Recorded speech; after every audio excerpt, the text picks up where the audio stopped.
টাকিতে শুরু হলো ৮ দলীয় আন্তঃবিদ্যালয় নকআউট ফুটবল টুর্নামেন্ট। টাকি এরিয়ান ক্লাবের পরিচালনায় আন্তঃবিদ্যালয়ে নকআউট ফুটবল টুর্নামেন্টের সূচনা হলো টাকির মাঠে। টুর্নামেন্টের উদ্বোধনী খেলায় মঙ্গলবার টাকি রামকৃষ্ণ মিশন উচ্চ বিদ্যালয় এবং টাকি ভবনাথ উচ্চ বিদ্যালয় পরস্পরের প্রতিদ্বন্দ্বিতা করে। প্রথম খেলায় ৫-০ গোলের ব্যবধানে জয়লাভ করে ভবনাথ উচ্চ বিদ্যালয়। টুর্নামেন্টের উদ্বোধনী পর্বে উপস্থিত ছিলেন টাকি পৌরসভার উপপৌরপ্রধান ফারুক গাজী, কাউন্সিলর প্রদ্যুৎ দাস সহ উভয় বিদ্যালয়ের শিক্ষক শিক্ষিকা এবং ক্লাব সদস্যরা। উভয় বিদ্যালয়ের ছাত্রদের উন্মাদনা ছিল চোখে পড়ার মতো। আগামী ১১ই জুলাই টুর্নামেন্টের ফাইনাল খেলা।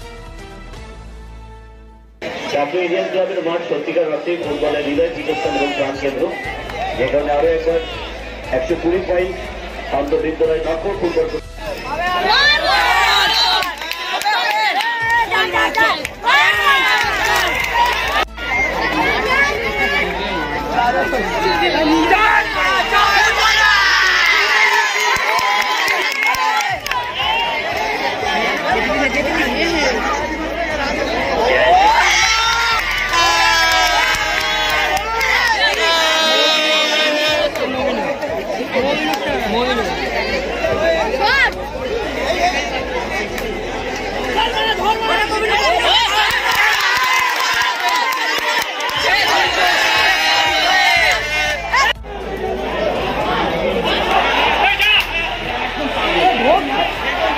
ছিল, কিন্তু দাঁড়িয়ে কাছে গতিটাকে কাজে লাগাতে হবে। আবারও আক্রমণের ঘটনা চমৎকার স্কিলে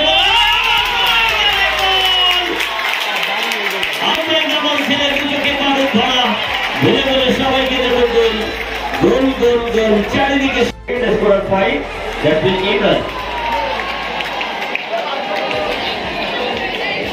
বলে বলে সবাইকে দেবো গোল গোল গোল হয়ে গেল ভবনাথ উচ্চ বিদ্যালয়। পিছিয়ে গেছে টাকি রামকৃষ্ণ মিশন।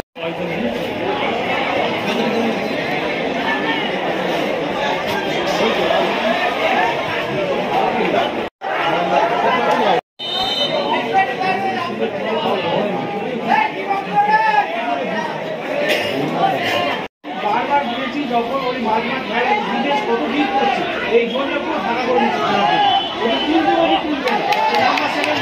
সত্যি দৃষ্টিনন্দন পশ্চিম ফুটবলের নমুনা আরো একবার ভবনাথ উচ্চ বিদ্যালয়ের খেলোয়াড়দের কাছ থেকে।